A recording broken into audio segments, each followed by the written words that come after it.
it was like a factory of teachers just coming out of college. Like, it's not like what it is now. It was like so many teachers looking for jobs. Like, people wanted to get into teaching, at least in that area.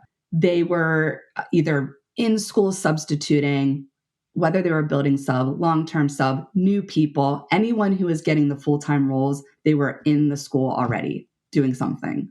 So even though I'm from Pennsylvania, even though I had some connections, I went on interviews and like made it like advance through. And ultimately, a lot of the times the position went to someone who was already in the school in some degree. So I felt like this isn't, I don't know if I'm going to be able to get a job in like a decent public school. On this week's episode, I speak with a podcasting friend, Jackie Scully, about her experiences in teaching. She has a podcast that's all about sharing teachers' stories, and we've been connected now for a while, kind of sharing how we're developing our podcasts.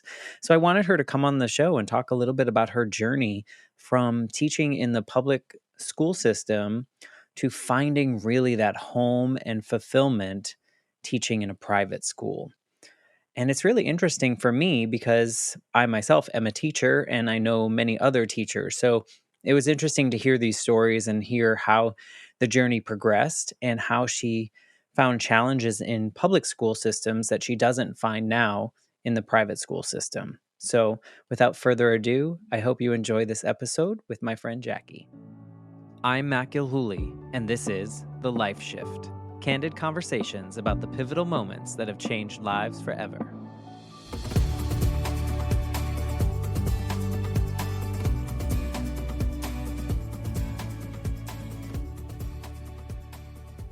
Hello, my friends. Welcome to the Life Shift podcast. I am here with my friend Jackie. Welcome, Jackie. Thank you for having me. I'm so excited and just so excited to finally meet you since we've been connecting on LinkedIn. Yeah, so Jackie and I don't even know how long it's been. I mean, maybe sometime during the summer of 2022, right? When did you, you're a podcaster. When did you launch your podcast? I launched it in May. In May. Okay, so I launched this in March. So it was probably sometime like June or July that we met. And we met on LinkedIn and we were both kind of looking for a community of other podcasters, new podcasters in the space that was not business to business, right? There's so many business to business podcasts and podcasters on LinkedIn. And a lot of times the advice that they like to share is not really relevant for the life shift or for the teacher story, which is what Jackie hosts and has conversations with teachers all over the world about their experiences, how they got into teaching and how the pandemic affected them. And definitely something that we'll share in the show notes so that people can start listening and connecting with you. Thank you. You're a podcaster. What do you love about podcasting? Well, it's funny because I would never, ever see myself as a podcaster. I don't really like to share my voice. And I don't, in the beginning, did not like listening to it. And I just got really into listening to podcasts, particularly during the pandemic. I just started having these conversations with teachers, and I'm like, they need to share their voice. Like, this needs to be out there. Like, a lot of people don't know the behind the scenes of school. And I just love connecting with teachers from all over. I've learned so much from them. I've been inspired to do new things in my classroom, but I've also learned really hard stories that show why it's so important to have teacher advocacy and really kind of transform the education system to make it more supportive for teachers, because it's really, particularly in America, it's just not where it needs to be at all. So I just enjoy that connection I make with these guests. Yeah, and I feel like our our approaches are very similar, right? We have our own stories that kind of led us to this, but in these episodes, we're not really sharing our stories, but to, bounce off of what maybe a guest might have said and how that compares or contrasts to what they're talking about.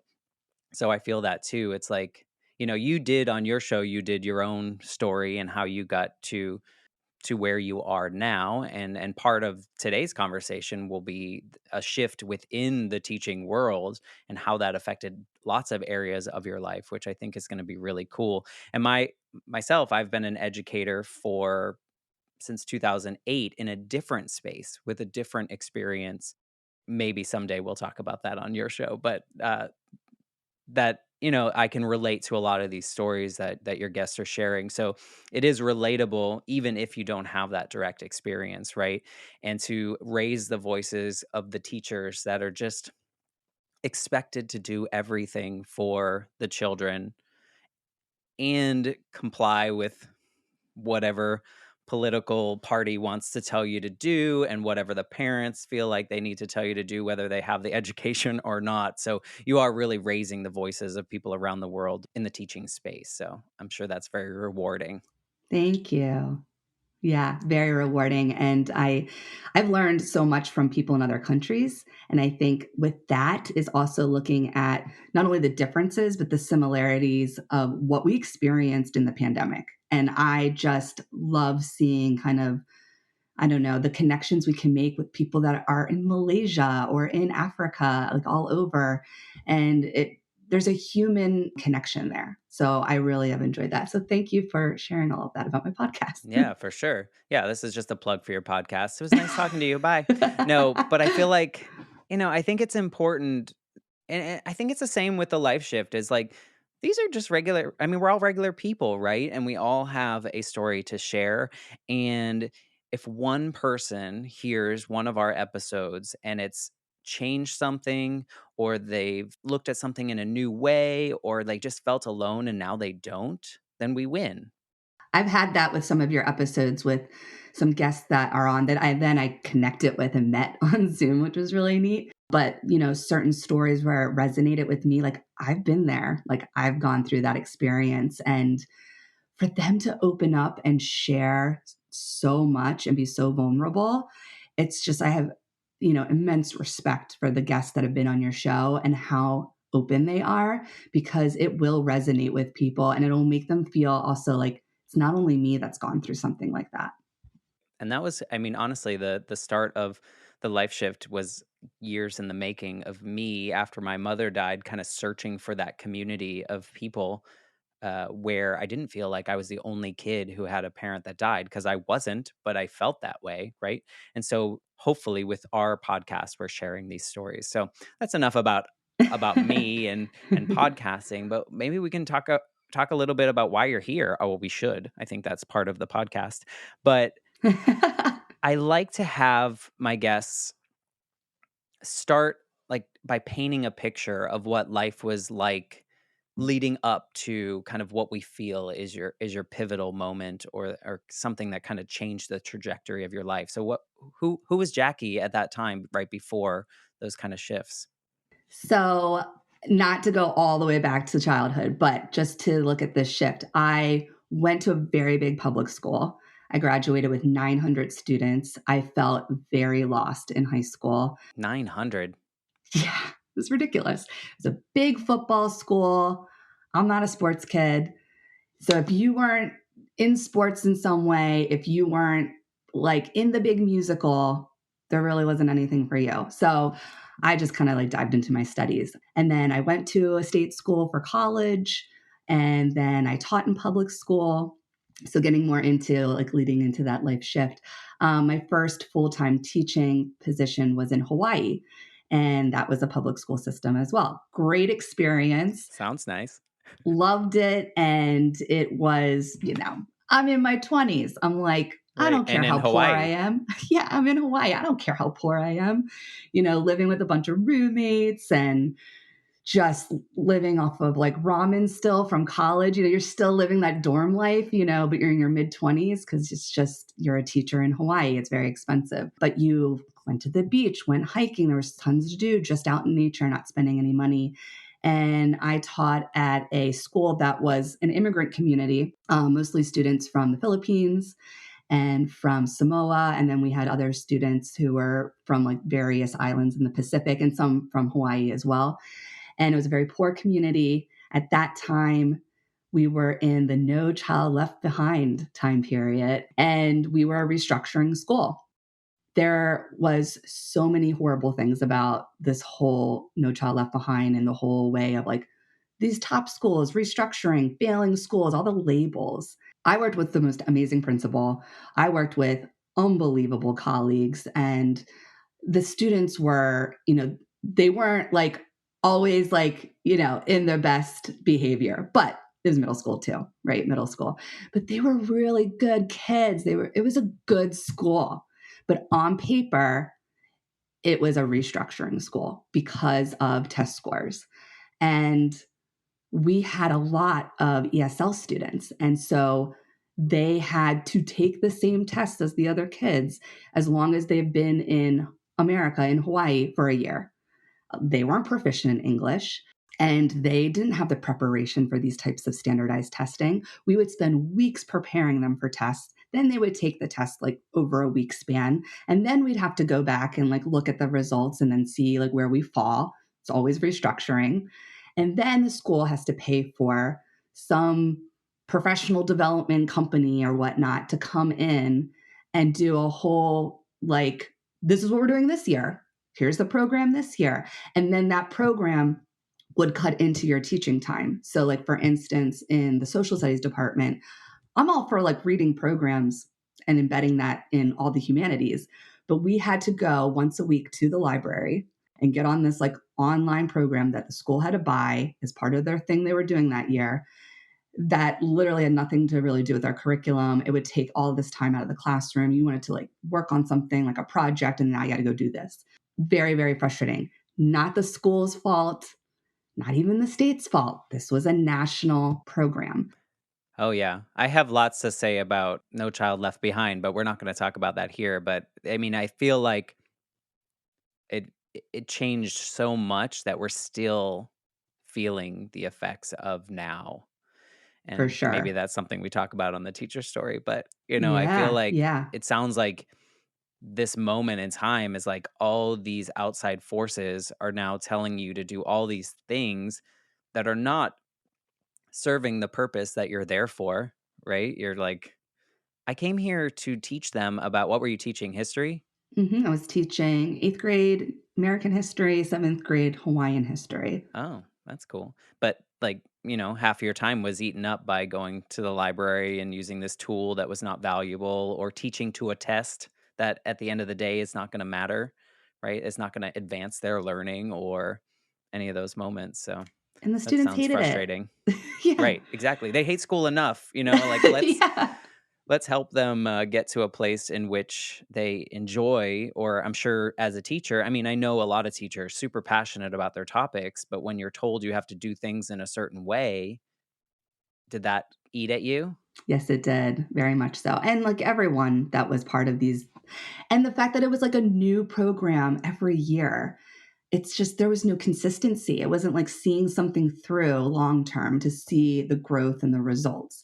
It just felt so kitschy. Like it just felt like, well, we're at this position, we're restructuring, so we got to do this. And it also ate into our faculty time. Like we had to get training on that and often feeling like we don't even want to do this. So when you're feeling like something is being forced upon you, and the whole kind of point of going into teaching is to be a creator, like to create curriculum that are passionate about, and then you're like being told to do something that's going to cut into that and your hands are tied, it's really frustrating and it didn't work. Like the test results weren't getting any better.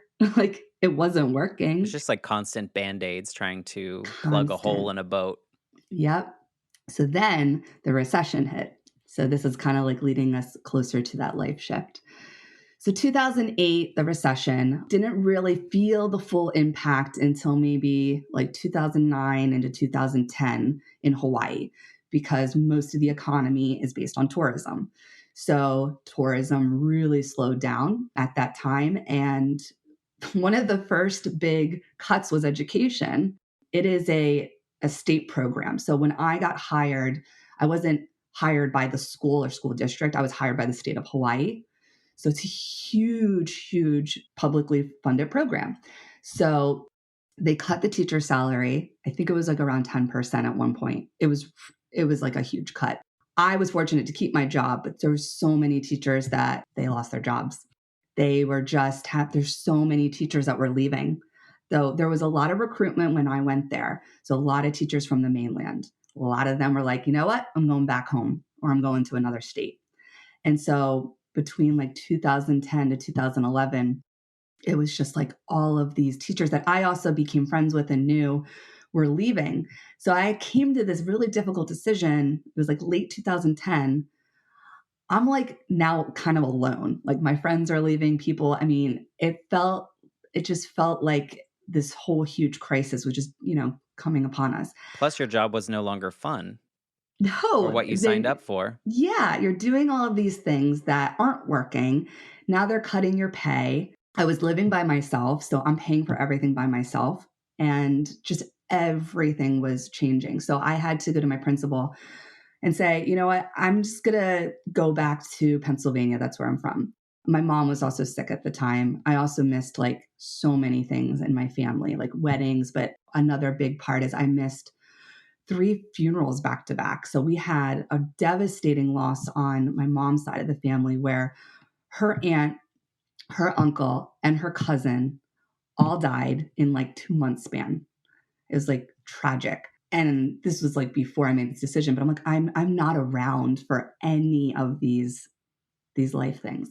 So my principal totally understood, and obviously teachers are leaving, but he gave me this opportunity or option of we will get a long-term sub for 1 year. We'll hold your position. If you decide a year from now, because I was there for 5 years, I was really committed to the school and to living in Hawaii. He's like, we will have your job open for you a year That's from nice. now. I That's mean, rare. that does not happen ever. Right. It was amazing. And so I did accept that as an option and said, I will definitely let you know by like early spring of the following year if that is something I want to do, if I want to come back. So I moved back to Pennsylvania in June 2011, and it was awful. It was an awful, awful year. I moved back in with my parents. So again, I am super independent. I've been out of my home since 18, between living in college and then literally moving to Hawaii. And, I couldn't find a job. I couldn't find a teaching job, like a decent one. And I started to apply and go on interviews like the whole summer of 2011 into the fall 2011. All I was trying to get a full-time job. I was getting like, you can be a sub here, here's a part-time role here where like you might teach at the beginning of the day and the end of the day. So you can't really work another job. So were you sitting there like, why did I leave Hawaii? Yes. You're like, I had a Yes. stable thing. It wasn't the greatest, but it's better than this. Yeah, I was kicking myself. I was like, what did I do? This is not the life I want to live. I was living at home with my parents. I didn't have a full-time job. I took a full-time job in retail since that's what I did when I was, in college. Everyone should do retail, by the way. I feel like Yeah. everyone should work in retail and or a restaurant. Just, this is off topic, but I think just to learn humanity and learn how to treat other people when you're in those Yes. places. I actually really enjoyed it. I mean, the highlight of that year, well, 2 things. I went back to school to get my master's because I might as well, right? Because I never had the ability to do that in Hawaii because I couldn't afford it. And I had multiple jobs in Hawaii to live there, so I had no time. But I worked at a jewelry store and I really liked it. It was like a high-end jewelry store. And most of what I sold was engagement rings. Oh, that's So, fun. All coming in for happy reasons. So you yeah, have until you got tell to know them the people. price. Yeah. Or it gets returned. Oh, yeah, that's Then you're not like, a oh, good it day. didn't work out for you. I'm so sorry.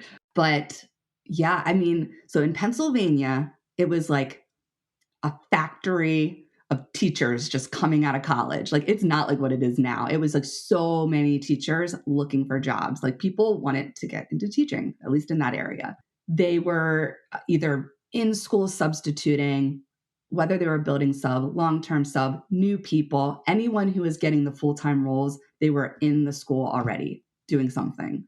So even though I'm from Pennsylvania, even though I had some connections, I went on interviews and like made it like advance through. And ultimately, a lot of the times the position went to someone who was already in the school in some degree. So I felt like I don't know if I'm going to be able to get a job in like a decent public school. Yeah, I could have gotten a job at some other schools that maybe I just knew were going to be super challenging or where the salary was super low. And I just didn't want to do that and know that I was probably going to quit in like a year. In my master's program, as I advanced through it, you had to be in the classroom. So I'm like, I'm not in the classroom. Like I was doing substitute work, but that wasn't like what you Right. have to You weren't do. developing curriculum and Yeah, this was project based. I was just like, I don't know what to do. Like I have to finish this program. I'm committed to it. I'm paying for it. And I just don't know if I'm ever going to get that public school job. And so I was engaged before. So I'm married now, but I was engaged to someone else before. And we moved to Maryland, the top of Maryland. And it's still not too far away from, I lived in like southeastern Pennsylvania because he got a job in Maryland. He was also a teacher. And so we moved there. And for that summer, this was 2013, I was still trying to get then a public school job in Maryland. And it was the same. so you were doing that for like 2 years, kind of. Yeah, it was the same thing. Couldn't find a public school job in Maryland for history. It's like really, he was teaching math, science, special education. You're going to find a job. And I wanted to stay in history and social studies. I did get an English certificate as well. So I could teach English, but my background is history. So that's what I wanted to teach. Then got this ping, got this like idea to just look at private schools. I don't know why it took that long to come to me. I just didn't have that experience. I think you can assume that the known entity is like the easier path, right? If you've gone through public school K through 12 and then you go to a big public school and the experience in a public school and having larger classes and things like that, I feel like that's the natural draw. But so what happened when you kind of this new world of private school? So what happened was I was at the very top of Maryland, so not too far away, like half hour, 40 minutes is Wilmington, Delaware.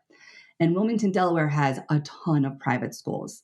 So, Delaware doesn't have a strong public school system. They don't have sales tax. They have low taxes in general. So we all know taxes fund schools. There's a lot of inequity in public schools because it's all due to taxes. So there's a lot of private schools. I never was around a lot of private schools because the schools that I grew up in southeastern Pennsylvania, the public schools, they were great. They were strong schools. So I went online and I was just looking at any kind of private schools in the Delaware area. And I came across the school, Ursuline Academy. And it was like on Career Builder, Indeed, one of those job platforms. And I could just email my resume.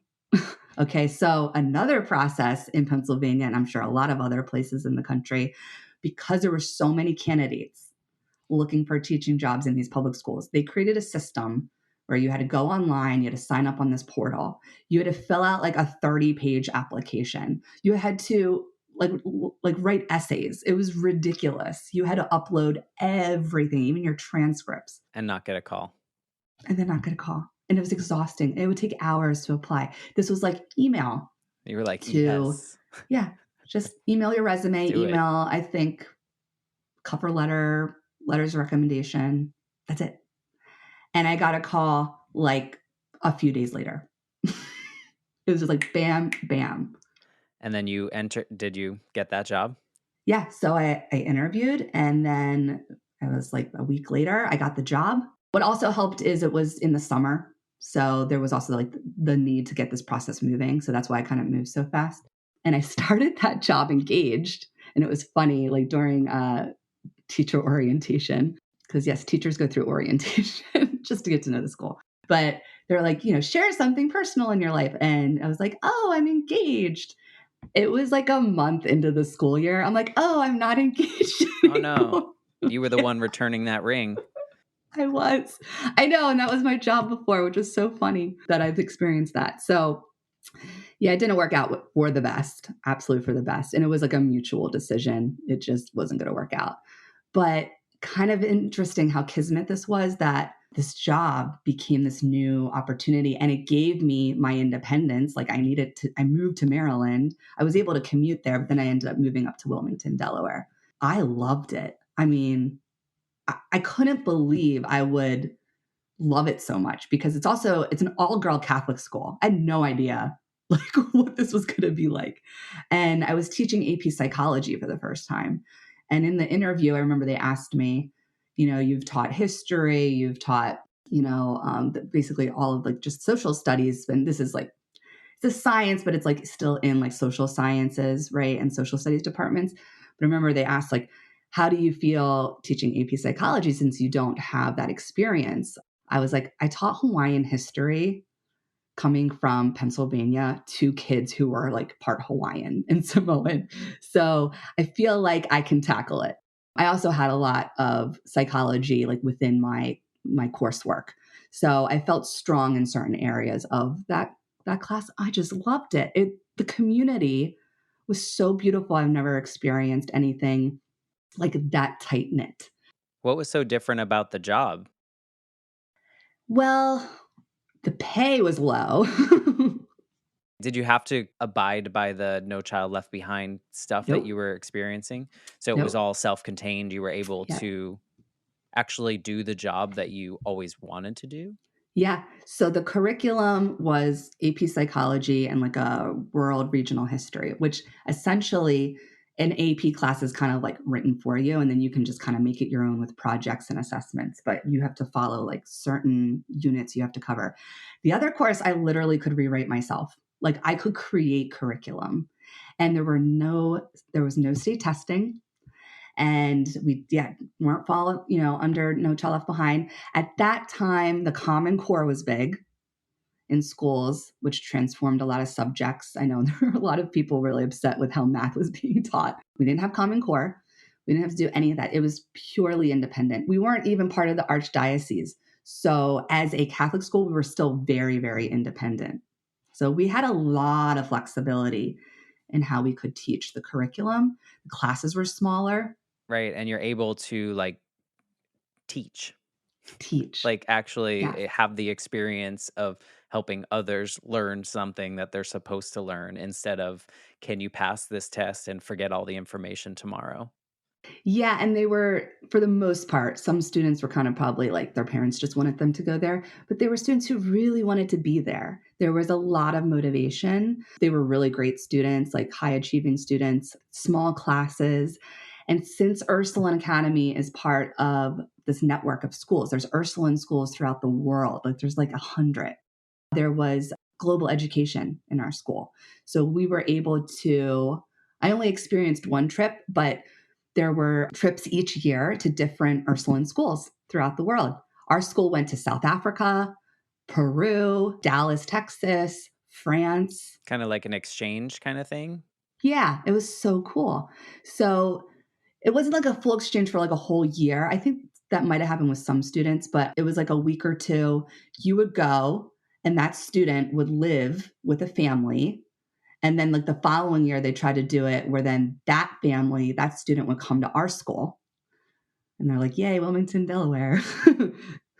Which you would never see in a public school setting. Yeah, Yeah, it's a and so, like, for the first time in many, many years, you probably enjoyed your daytime I did. I really did. more, and, at the end I'm thinking the end of your Hawaiian experience, you were going through your day, not enjoying it, and then you would come home, and all your friends had left because they all lost their job, so it was like there's no redeeming side of your day. I know you mentioned this personal issue that, or the end of an engagement at this beginning of that. Was the daytime serving that grief or redevelopment of your personal life? Yes, absolutely. I really think this job came into my life, this position at the right time, because say we decided to break off the engagement and I had moved to Maryland, had no job, you know where I would be back again? My family's home. And at that point, I was like 31. So this job was really like a reset in your life to kind of trigger a new version of you. I'm assuming you're still in a private school, but you're not in Delaware. Yeah, I am still in a private school, but I'm in New Jersey. Yeah. Yeah. So you've kind of private is it's still private, still kind of this journey is how has it changed from when you first started in a private school to where you are now? Like, is there commonalities, or like what's your life like now that like private school is filling your cup, or does it not? So I moved because I got married. And then I did A the new commute for marriage, 1 year. Yeah, a new marriage. new Wasn't the same person. engagement, and the new Yes. person. Okay. Yes. And I did the commute for 1 year from New Jersey to Wilmington, Delaware, which really doesn't sound like all these states are very close Yeah, together, exactly. but it was over an hour. And on like the bad weather days, like in the winter, yeah, there was one day that kind of pushed me over of like, I gotta look for something in New Jersey. So there was a snowstorm coming in, but it was coming in at the end of the school day. And we didn't get out early. I don't know why they didn't make the call. It took me 3.5 hours to get home. I've been there. When I It's lived in awful. Boston, it was like I worked Oh, 20 miles away and it took me 90 minutes to get home on a good day.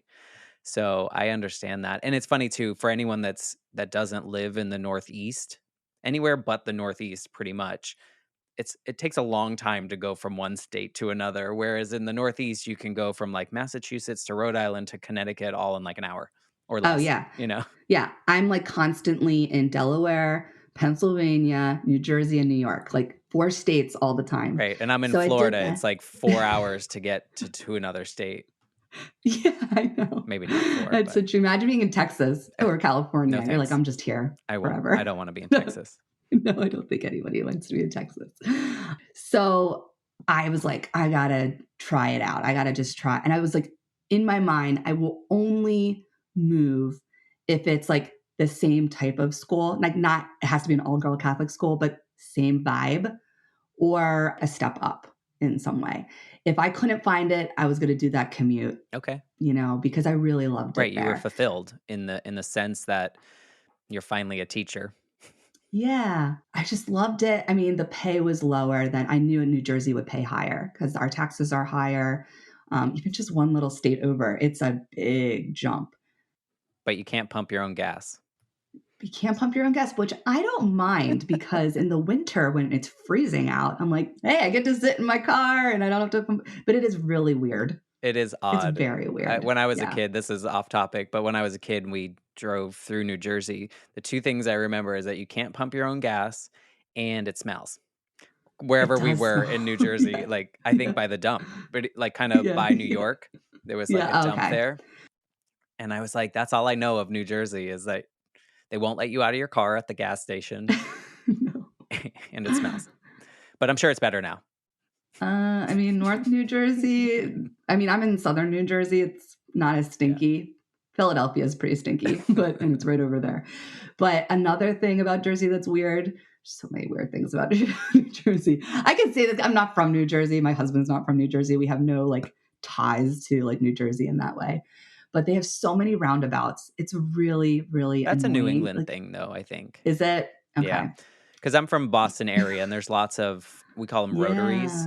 Yeah. Yep. And then Europe has a lot of them too. I don't know if you've ever been to Ireland. It's like every street has a roundabout. But anyway, back to your story of finding something in New Jersey. So this is kind of an interesting kind of kismet thing that happened too, just like the Ursuline one, but I would say even more so. So I just got my license in New Jersey. So you have to have a different teaching license in each state. I was like, you know what, let me just have it just in case. Maybe I do find a really great public school. And I go back to that. It's not what I wanted, but just as a safety net. So I got that. And it was like February 2018. We're at my husband's parents' house. So my mother-in-law and father-in-law, and we're visiting in February. And I don't know, we were just like just chit-chatting on the couch. And my mother-in-law says, so, is there like a school that you have in mind? I know you're kind of looking. And I was like, I walked past this school in Morristown and it's a friend's school. I don't really know anything about friends schools, but it looked really nice. And it looked like, maybe that would be like an interesting kind of new independent school experience. And she's like, well, do you want to go and see if they have jobs on their website? I'm like, it's February. Like, they're not going to have jobs like this early. Usually it's like springtime. She's like, why not? Just go and check. And it was all prompted by her. And I also had a really close relationship with her. Like, she definitely was like my own mom to me. So we went and we looked on the website. And sure enough, there was upper school history, like right there. What's the I'm chances? like, what's going on? This is crazy. And that's close by, right? Because you said you walked by it. Yeah, it was really close at the time. Like we moved later on and just a little further out. Like it's like a 25-minute commute now. But at the time it was like a 5-minute commute. It was like down the road from our apartment complex. I think that was President's Day weekend, but we had the Monday off. So I was like, I'm just getting all my stuff together. I'm applying for this job. So I applied, got it in that Friday. I was actually at a funeral for a student's parent. I just checked my phone afterwards and I got a call from the school to come in for an interview. I'm like, okay, this is kind of crazy. And the interview was the next Monday. So it was like Friday, I got the call. They're like, can you come in Monday? So for some reason, I thought it was like for that school year still. Like maybe someone just left and I wouldn't be able to do it. I wasn't going to leave my other job. I was still at Ursuline. Because I'm like, why are they doing this so quickly? They just do things very early at this school. So I went on a Monday. It was such a neat interview experience. I've never had this. It wasn't like sit down, meet with like all the, administration. It was almost a full day so I took the day off from work and I met with like the head of school, assistant head of school, gave me a tour of the whole campus. I met with the department chair, a couple people in the department. I met with the head of the like theology department because a friend's school is also religious. I met with the diversity director. I had lunch, I think, with the diversity director. They have a beautiful dining hall. And so got to have lunch, sit down. Everything was conversational. It wasn't even like, hi, I'm interviewing you. Here are the questions. It was like conversations. And isn't that how interviews should be? I mean, we know that you're qualified, right? You've had all this teaching experience, you have your master's degree, you have your undergraduate degree, like all that's proven, right? We can look that up and someone will confirm that, but the the humanity part of it, especially probably for a private school, right? You need to have the right type of demeanor and that you fit in that space because it's a smaller and more, I guess, like a family or community type feel. Yeah. And it's not like just looking at your resume and what you've done. I think they do it in that style, which again, I didn't have that experience at the other school. This was very different, but they want to see, will you fit into this culture? Like, and sometimes it's not a fit. I mean, sometimes you can't figure it out But it's in. good to know. It's good to try to get to that space. I've my most favorite of interviews and jobs that I've had are like what you describe, and it's a conversation. It's not like if you were a tree, what kind of tree would you be? And it's like, well, what is that going to tell you, really? But tell me about your experiences. Tell me about this. Here's what we do here. How do you feel about that? Having these real conversations, kind of like we do on our podcast. Like Hmm. this gives us more a sense of how you're going to fit into this space than, here's my 30-page application for your school. Here's my essay that I've proofread 400 times. So it says nothing like I would normally would say it. Right. Like these So are all, true. I used to teach a business related class and we would talk about interviewing. And my prompt was always like, what is the one thing you're not in an interview? And my answer to them, because they would say all these things that wasn't really where I was going, but my answer was yourself. Because I think we Mm, were always so conditioned to be like so buttoned up, so rehearsed. So that's refreshing to hear that schools are, or at least private schools are kind of, or the one you're yeah. at is doing that. That's what I really was frustrated with the public school experience I had when I was trying to find a job in Pennsylvania. I felt it took me back to high school. I felt like lost, like a number. Well, you Nobody's were. getting to know I mean, me. no I offense. was. Oh, yeah, hundreds of Right. applicants. Because everyone, they're really just looking for what's on the paper. How does it fit? How low can their salary be? I would share these really beautiful stories I had in Hawaii, and it was kind of like, yeah. Like it wasn't appreciated until I went to independent school when the principal at Ursuline Academy called my principal in Hawaii, and she's like, I had the most amazing conversation with your principal in Hawaii. And like that just solidified, like, we're hiring this person. And it was human connection. It wasn't like you're on a conveyor belt And it was such a blessing to make this shift. And so I've been at this school now, it's my 5th year, and very similar to the other school in that it's small classes, it's religious, but it's different. I actually really got into Quakerism. I'm not a Quaker, like I'm not going to go to meeting on Sundays, but I really do like Quakerism and the way it's kind of infused in our curriculum and in our like school culture. And it's all about like, it's really about simplicity, and it's about taking time to like deeply reflect on things.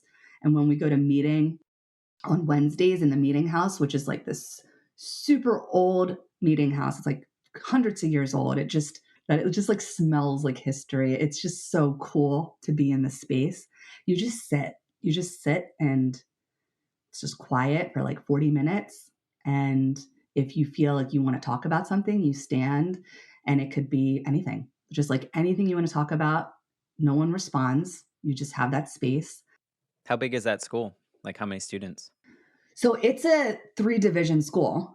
We have pre-K to 12. So I want to say in like the upper school, so 9 through 12 is about 370 students or something around there, something like that. So a lot smaller than the high school you went to. Each class is like 70. Each graduating class is like 70 to 80. That's Very small. significantly smaller. So small. So I really get to know the students. I get to know the faculty because our departments are obviously very small too. We don't have like these huge departments. Would you say that you just mentioned human connection? Would you say that's the biggest difference between teaching at a public school and a private school with what you can do now is that you can, I mean, I'm sure in a public school you're able to make a human connection with your students, but it's not as authentic as maybe it is now. Yeah, no, I absolutely 100%. It is about the culture too, because I will say, and I did some teaching, like substitute, like long-term substitute work in Pennsylvania, right before I went to Hawaii. So I can kind of compare the two public school systems. It is the culture too. Like I felt connected with the kids in Hawaii. I had so many. I think I had like 150 on my roster. And so now I have like 50. It's totally different. Were you ever like apologizing for the way that you had to distribute the content to the students? Like, I really want to do it this way, but I'm sorry, we have to do it this way. Sometimes. Yeah. I mean, I did have some wiggle room because I taught a gifted class. So we had a gifted program. And so there were for each course subject. So, I mean, I had some more room to grow and develop my curriculum there. But for the other classes, yeah, I definitely felt like kind of my hands were tied and couldn't do as much. And when you have 35 students in a class, like I had 35 was my biggest at one point, I just felt like I couldn't really give them the attention and really fully get to know them as a person too. They become closer to a number than a human without, without you intending to do that, but especially when you have all the requirements of you from the federal government telling you a certain way, or you have to teach to a test, or you have to do all these things that are not what you signed up for. How many students do you have now, like in a class? So I have anywhere from 10 to like 18. So you know them very well. Yeah. Yeah, I know them very well. And this is a new role. And they might have it in some public schools, but I'm an advisor. So we also have time built into the week where we meet with a small group. So I have 10 advisees, and we basically become like a little family and we get to know each other. I'm there to support them academically. We like go over like their classes, right? How they're doing and everything. But then we also like connect as a group. And I really like that too, because it gives you another sense of like this even smaller community. So it was all of these great parts of the private school system, and this one in particular, obviously was challenged during the pandemic. So we lost all of Do that. you think it was different though? I mean, I know you've had a lot of conversations with public school teachers and people around the world. Do you feel that you had a different experience as someone that works in a private school versus those in the public system? 100%. Like a better experience? Yeah, better experience. I mean, it's still really challenging, but part of doing the podcast and talking to these teachers all over, it made me reflect on, oh my gosh, like I didn't go through any of that. Like we were virtual right away, which was really hard to do, but we were virtual in March. We had school. I mean, it was on Zoom, but we had school for the rest of the school year. And we had a grace period. Like, if the students didn't do well that last quarter, that grade didn't count. I talked to teachers where they were still having to hold all the kids accountable and give the grade that they earned in the height of the pandemic. And I think too, there's this, I mean, because you have this human connection with these students, 10 to 18 students, you know them, they know you. There's this reciprocity of like respect and understanding. I feel like someone in your situation might also have just better luck students showing up and doing their work still and feeling like she's expecting me to participate and she's expecting, like I owe her this. Whereas in public schools, when you're just a number, like the teacher doesn't care Yeah. about me. I don't even know the teacher's last name. Like it's just my teacher.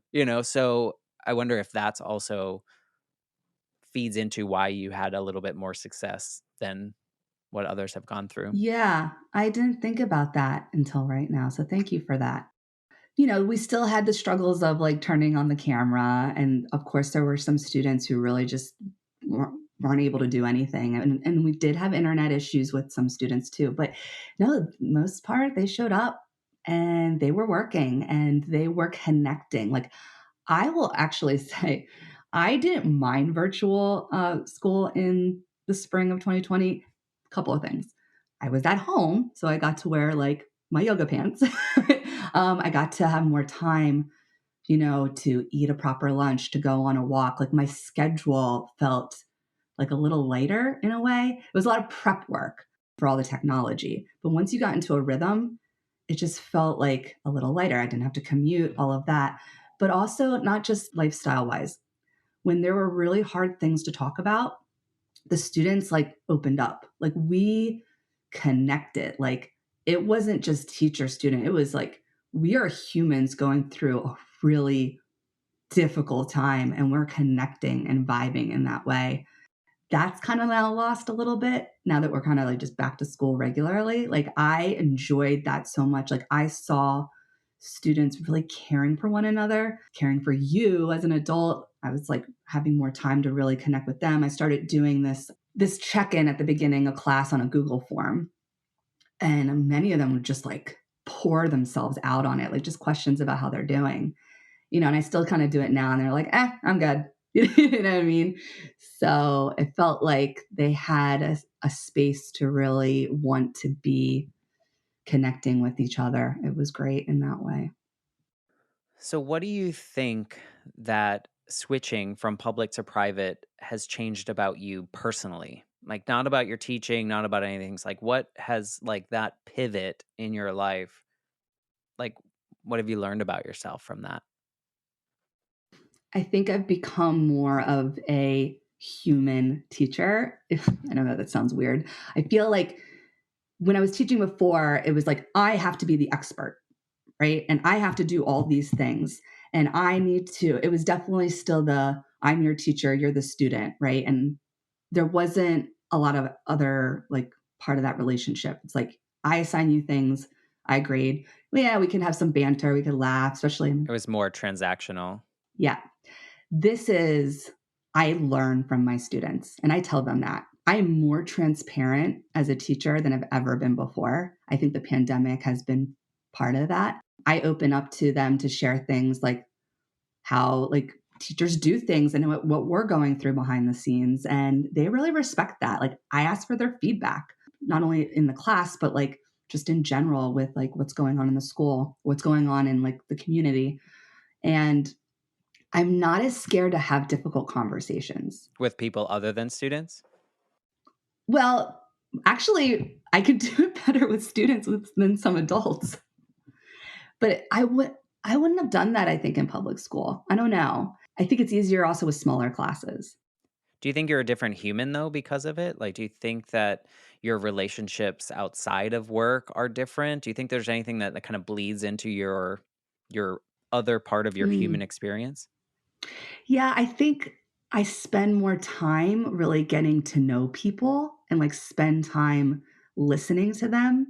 especially now having this advisor role and thinking more deeply like about my connections, with people. This school particularly it's a very rigorous school, and not just like rigorous like we just have all these AP classes. We have that too. But you really push like critical thinking to like the next level, and these students are there. So it has really challenged me, to dive in deeper into my curriculum and do more with it than just like, okay, I covered these units or I covered these time periods in history. Yeah, so I mean, it sounds like private school has just made you a better teacher. It's made you Yeah. someone that cares more because you're allowed to care more, and there's the freedom to do all the things that younger you probably thought Mm. teaching was. So, thank you to private schools, right, for your Yeah. students. So, I love to kind of wrap up these calls with a question, and I'm thinking that it kinda you can choose either one. So, there's your option to if current Jackie could go back to Hawaiian recession Jackie and tell her something about, like, the journey that she's about to go on, what would you say? Or what would you say to someone that's kind of figuring out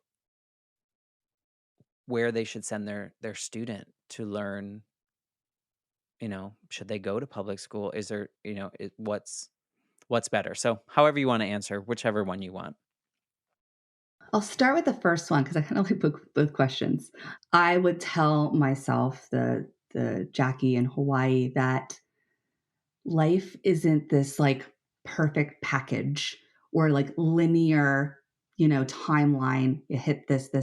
It's messy, but that's like part of it, right? And when you go through some really challenging times and then you get to like the other side, it is so sweet, and it's going to get there.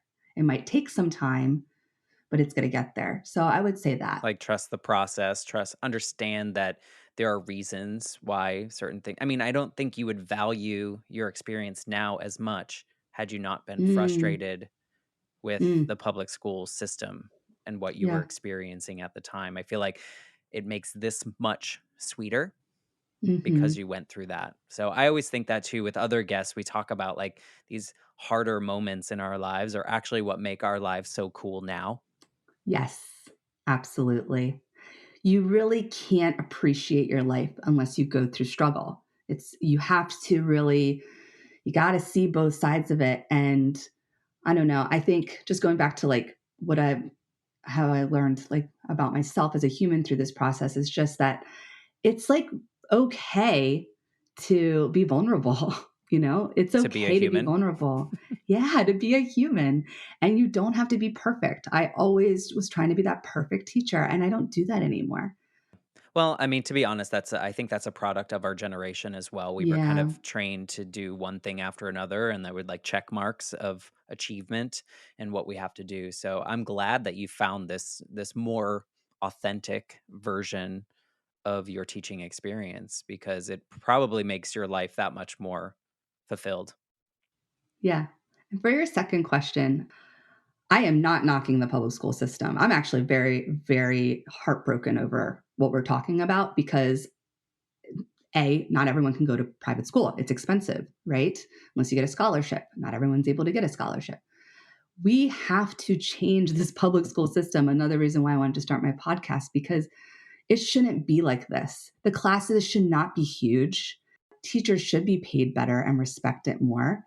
And the qualities I'm talking about in the private school should be in the public And can school be. and can be. It is a social program, and it's supposed to be equitable. It is not. It is. I had a student write about how she's from Camden, New Jersey, and now she's got a scholarship and goes to our private school. Just how different the schools are. Yeah. Yeah, and I think what's a good way to end this is to tell people that if they're interested in kind of these conversations about teachers, is to definitely check out the Teacher Story podcast, which is what you do. We'll put the link in the show notes so that people can listen to it and join you on that journey. I think it's just really interesting, even if you're not a teacher, if you're a parent, to kind of hear what these experiences are. I think we're kind of all in this together to make a better experience for future generations, right? This is not just a checkbox. This is like I mean, maybe we'll talk on your podcast about No Child Yeah. Left Behind, but, I think you that would be a know, great conversation. I think there's I think it's okay that not everyone gets an A plus. I think it's okay that not everyone finishes in 12 years. I think it's okay that not everyone goes to college. There are lots of opportunities for people in all sorts of areas. And I think by listening to the teacher story, they're going to hear a lot of these conversations and how passionate people are, even in these low paying teacher jobs, to do their work, what they wanna do and serve the future generation. So, I appreciate you coming on the show and finally getting to meet you face to face, and, it was great to talk to you. Thank you so much, Matt. I really enjoyed this, and you pulled other areas of my life out that either I haven't thought about in a long time or I just didn't think about. So I appreciate it. And you have that gift. You do that. I appreciate that, and everyone else listening, I didn't pay her to say that. But if you are enjoying these conversations on the Life Shift podcast, Jackie knows this, I know this, that these reviews and ratings help us a lot, if for nothing else, to just keep us going, right? And give us the fuel to keep on. So if you like this podcast, please check out Apple Podcasts and give a rating and review and subscribe and all those fun things. And we'll see you next week on the Life Shift podcast.